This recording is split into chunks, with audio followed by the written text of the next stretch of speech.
And we welcome you into the next edition of the Dodger Poke Down on the Farm. Each week, Dodger Poke is going to release a new edition on all four of the affiliates of the Los Angeles Dodgers: AAA Oklahoma City, AA Tulsa, High A Great Lakes, and Low A Rancho Cucamonga. This one is designated to AAA Oklahoma City, so let's not waste any more time and let's get right to it. The first Oklahoma City Dodger we're going to talk about is Kevin Palar, and as you can see in this video, he had 2 hits just like that the other night, but he has had a very good season in AAA Oklahoma City. He's hitting .315, or he was when he got promoted. .315, his OPS was over 1,000. Palar is a California boy. He went to college in California. A lot of people don't realize this, but he has really been beating the odds in the game of baseball ever since he's been playing it. He went to a Division III college. He was not drafted highly, and he has done nothing but just continue to put his nose to the grindstone, and finally he has a chance to reach his dreams, and that is playing Major League Baseball for the team that is in California where he grew up, the Los Angeles Dodgers, the team of California. So congratulations to Kevin Palar on getting pulled up and promoted to Los Angeles. Ryan Nota is one of my absolute favorites in the entire organization. This young man can absolutely hit. He was one of the 2 players to be named in the Ross Stripling trade last year. The other player to be named was Kendall Williams, who is with High A Great Lakes as we speak. I have a feature on Ryan Nota where I wrote a story about him. I did a feature cut with him. I have an interview with him. So if you want to check out more on Ryan Nota, just head over to DodgerPokeReport.com, and you can read his feature at the top. The interview is linked, so just click that and you can see his interview. And then also go to the Dodger Poke Report YouTube page, and I have a feature cut on him that breaks down why I like his offensive game so much, his defensive game.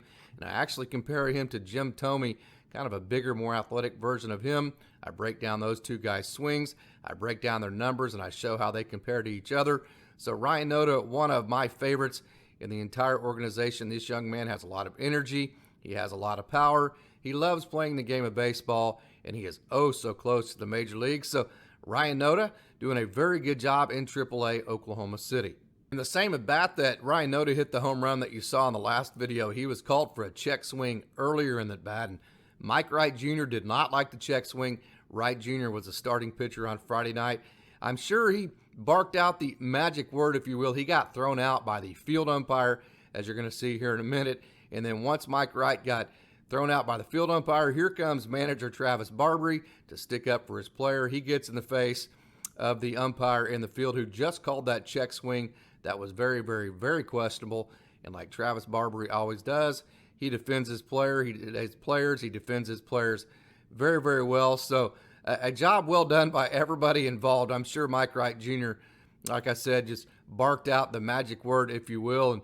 And Ryan Nota kept his cool. After all these ejections, Ryan Nota hit a home run, and we saw it in the last video. So this is kind of what Travis Barbary does. I mean, if he has a player that needs defended, he's going to do that. So there's the ejection and the fireworks from Sunday in Oklahoma City. Omar Estevez is a young man from Cuba that has been in the organization for quite a while now, and he's played shortstop most of the time that I've had a chance to see him. The Dodgers have tried to create versatility with him and moved him to the outfield. He's made some good catches out there. I actually have a video of a sliding catch that he made last year while he was playing center field. He struggled, quite honestly, here in 2022, so I know Sunday had to feel good for him. This was his first home run of the year. He's hovering around 200. Then after he hit that first home run, he hit his second home run later in the game. So you never know, kind of like in basketball where you have a shooter and they just need a free throw or layup to go in just to see the ball go through the hoop. That's how hitters are. Hitters just need to see a ball hit some green grass or just get that one hit where it feels really good coming off the bat to get going. So hopefully yesterday with the 2 home runs for Omar Estevez, hopefully that's the spark that he needs to get going in 2022. Congratulations to Ryan Pepiot for getting his 3rd start in LA so far this year, and it was his longest outing, 4.1 innings. He gave up 1 earned run as Brusdar Graterol came in with the bases loaded and got a fly ball, a sac fly for the 1 run, then got the last 2 outs. So 4.1 innings for Ryan Pepiot. He's now thrown 10 major league innings and given up 4 earned runs. So he has done a very, very, very good job. I have featured Ryan Pepiot, so if you want more on him, go to DodgerPokeReport.com and just search Ryan Pepiot on that feature. at the top. It's the first interview I did with him. If you go to YouTube, I also have a feature cut with him that breaks down the sequencing and the pitch shaping that he uses, combined with his tunneling, that makes him such an effective pitcher. And then I also have a more recent interview on my YouTube page, is Ryan Pepiot from actually last Tuesday, where he joined Dodger Poke, and he went all over and talked all about his major league debut and the nerves that he had and the human side of it and all the things that went into getting him to Pittsburgh, what it felt like taking the mound, what it felt like after he realized he was done, all the travel arrangements, and then a little bit about his golf game. So Dodger Poke has everything and anything covered. Ryan Pepiot, just head over to DodgerPokeReport.com for the feature. Click the interview at the top. That is the oldest interview I've done with him. You can also go to Dodger Poke YouTube, check out the feature cut I have on him, or the most recent interview we did last week with Ryan Pepiot. So congratulations to the Butler alum, who was the single season all-time strikeout leader there for the Bulldogs, and then also the all-time strikeout leader for a career, Ryan Pepiot. Congratulations to Mark Washington, the Lehigh grad, for getting promoted to AAA Oklahoma City. If there was ever a promotion that was deserved, it was certainly Mark Washington, because he has been absolutely lights out and dominant at Tulsa. His ERA was 1.21. His whip was below 1 at 0.85. He has been completely dominant. He is a better person than he is a pitcher, and he is just an absolutely outstanding pitcher. If there has been a better relief pitcher in minor leagues this year in 2022, I'd like to see it, because Mark Washington has been just absolutely fantastic. He has deserved every bit of this promotion. He's had one outing with Oklahoma City. He had one inning of scoreless baseball. This is a dynamite young man who uses a lot of what he calls vertical tilt to his pitches, because he's 6'7". He has a very high delivery. His ball drops quite a bit. So Mark Washington is a very, very, very impressive young relief pitcher in the Dodgers organization. Look at there's that changeup that's sliding away from lefties that is very good, has a lot of that fade to it. So Mark Washington, there's a slider too. So you just saw his two secondary pitches to go with the big fastball that he used a lot of vertical drop with. There's a slider in the middle of the zone. He kind of hung, and that kind of takes me to my feature cut that I have on him, to where, because he has so much vertical drop, he can hang a pitch every now and then and get away with it because the ball is dropping so much. So we have Mark Washington totally covered at Dodger Poke Report. If you want more on him, go over to Dodger Poke Report and just search Mark Washington and look at his feature at the top. We have the interview that we did with him. I also have a separate feature cut on the Dodger Poke YouTube page. So we have Mark Washington covered all the way as far as you would need. So if you want more on him, just head over there and check out the big 6'7" Mark Washington, who just got promoted to Oklahoma City. So congratulations to him. Left-handed reliever Caleb Ferguson is the next Oklahoma City Dodger that we're going to talk about, and we need to talk about him because he has been very, very dominant in AAA Oklahoma City. As a matter of fact, he has not allowed an earned run in his last 8 outings, and in the month of May, he has 11 outings. He has not allowed an earned run in 10 of those. Now, the one outing that he did allow an earned run, he gave up 3, so that skews the ERA just a touch. But again, last 8 outings, no earned runs, 10 out of the 11 in May, no earned runs, and you can see why. This fastball that he's throwing was 95. That fastball right there was 95, and then you're going to see the sweeping slider that he was throwing to the back foot of righties right there, and then breaking away from lefties. So he's had that good combo all the month of May.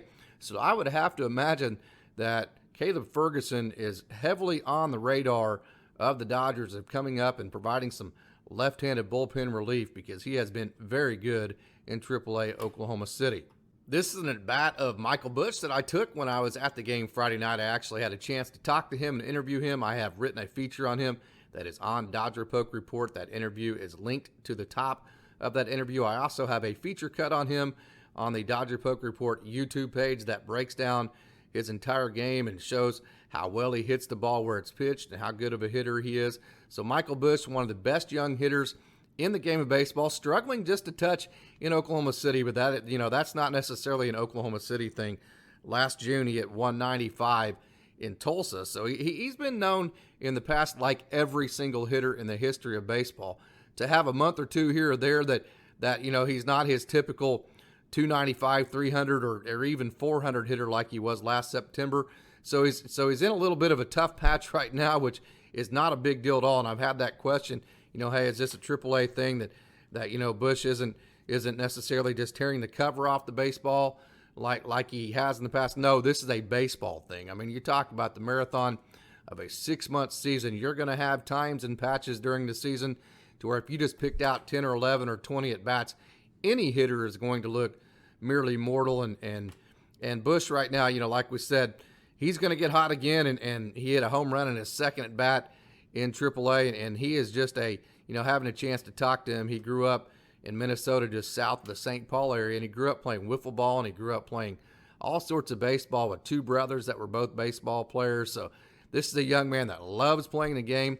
This is a young man that loves hitting, and he has an elite hit tool. That's actually the name of the feature that I did on him. I'm going to release that feature sometime next week via social media, but you can check it out right now on Dodger Poke Report and that interview that I did with him on the YouTube page. That interview, again, is linked at the top of that feature. But Michael Bush, second baseman, talked to him about that when he was in college at North Carolina. He grew up in Minnesota as the number one shortstop in the entire state of Minnesota when he graduated.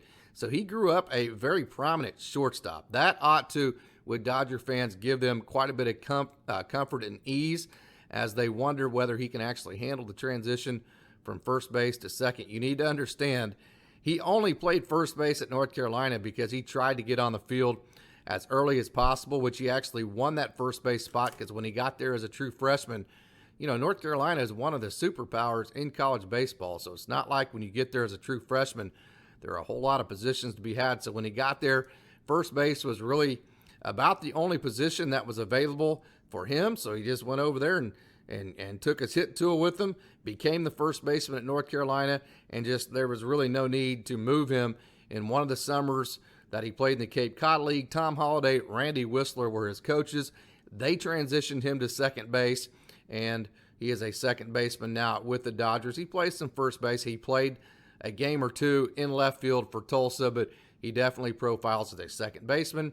And if you watch him, he is definitely a professional second baseman. I think any concern that somebody might have that he cannot handle second base as a professional is unwarranted because, again, he grew up a shortstop. He is a good defensive player who has an absolute elite hit tool. So I think, I am, as well as all other Dodgers fans, with the recent promotion to AAA Oklahoma City, very excited about this young left-handed hitter out of North Carolina University, but out of Minnesota originally. That's where he went to high school, Mr. Michael Bush. If you're going to talk Dodgers prospects, you cannot do it without talking about Miguel Vargas, who has done nothing but get better and better and better at third base. And, he had his average above 300. I believe he is at 309 for a while. He's back down underneath 300, as baseball goes.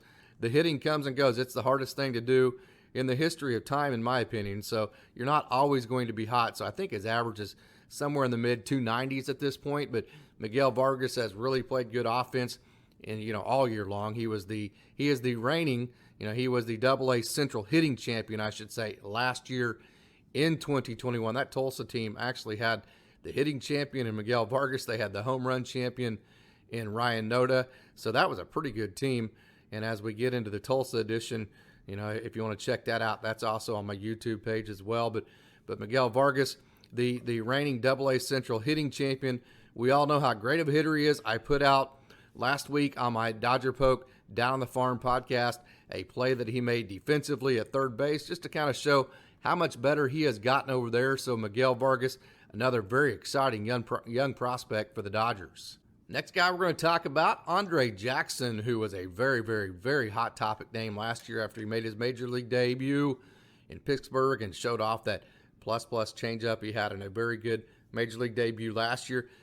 To put it quite honestly, this year in 2022, he struggled. I don't think a whole lot of people realize that he got injured and he didn't pitch a whole lot in Utah. So a lot of these things are new to him, and 2022 has been somewhat of a struggle for him. And I only say that to say what a great performance as you see that curveball he just dropped for a dime there. What a great performance he had the other day when he went 4 innings and he went scoreless. So, kind of like a hitter, you need that positive momentum, and baseball is a marathon. So I don't think there's anything to be concerned about with Andre Jackson with his little bit of a slow start here in 2022. I think he's going to take this last performance that he created a lot of momentum with. I think he's going to take off with that, and we're going to see the Andre Jackson that we all became accustomed to last year with that plus changeup, that curveball that you just saw, and the good fastball, and the very good athletic ability. He was an everyday outfielder at the University of Utah, so he is a great athlete. So Andre Jackson, good start last time out. Hopefully he can use that start as momentum moving forward. The next guy we're going to talk about is outfielder Jason Martin. He had a very good end to 2021 in the major leagues with the Texas Rangers. Now, if you look at his overall stats, he's a little bit over 200 last year at the major league level. But if you look at his last 40 at-bats, he hit over 300 for Texas. So as he starts 2022 with a 309 average, his OPS is approaching 1,000. His last 40 at-bats last year plus this year, his last 3 months have been very, very, very good, much like Kevin Palar, Jake Lamb, Eddie Alvarez, Zach McKinstry, Tomas Tellez, Tony Walters, all those fringy type 4A players that Oklahoma City has. Talking about Kevin Palar, there he is as you see him on your screen. There's Ryan Nota as he scores. Jason Martin is another one of those guys that is really, really knocking on the door of a promotion with a 309 average and OPS that is almost 1,000. He has shown to be clutch. He's shown to have some power. He's shown to be a very good outfielder. I have had a chance to talk to Jason Martin about 2 weeks ago. I have that interview on the Dodger Poke YouTube page. I wrote a feature story on him. You can go to DodgerPokeReport.com. Just search Jason Martin. The feature story will be there. That interview is linked at the top of that too, if you want to go to the interview that way. So Jason Martin, a wonderful young man from Orange, California, much like Kevin Palar. Whenever he hit free agency, the Dodgers are who he wanted to choose because he grew up in the LA area. His family grew up going to Los Angeles games. So if he could ever land in the major leagues in LA, that would be an absolute dream come true for him and his family. So Jason Martin is very, very motivated and playing very well here in 2022 for AAA Oklahoma City. Jake Lamb is another one of those guys for Oklahoma City that has major league experience, and in his case, very good major league experience. As we all know, he was an all-star in 2017. He's having another good year for Oklahoma City. He's around the 280 mark with his batting average. His OPS is approaching 1,000. It's been reported by Juan Toribio of MLB.com that he has 2 opt-outs, 1 in May and 1 in July. So it's going to be interesting to see what the Dodgers do with the left-handed first baseman. They've tried to play him in the outfit, not try, but they've played in the outfit, I believe, 1 game this year, but I think squarely he profiles as a first baseman. And when you look in the system, the Dodgers are just loaded there. You have Max Muncy. Well, he just went injured, but you have Freddie Freeman. You have Edwin Rios that could play over there. Cody Bellinger could play first base. So there's all sorts of options at first base. But Jake Lamb, again, a guy that provides you major league experience, major league depth, a guy who has been an all-star at the major league level and still is very good, as we've seen the way that he's hit in Oklahoma City, again, in the 280 range and OPS that's approaching around 1,000. So Jake Lamb, quality depth. And we'll see, again, like Zach McKinstry you see on your screen, Jason Martin, we've talked about him. I keep saying it, but he's kind of in that fringy 4A stage of his career, and he is very, very, very motivated to get out of that stage of his career and get back into a everyday major league role. So Jake Lamb, very motivated, playing very well in Oklahoma City. He's one of the most interesting scenarios for me because, like I said, it's been reported he has 2 opt-outs. So I'm going to be really interested to see how the Dodgers handle this left-handed hitting first baseman.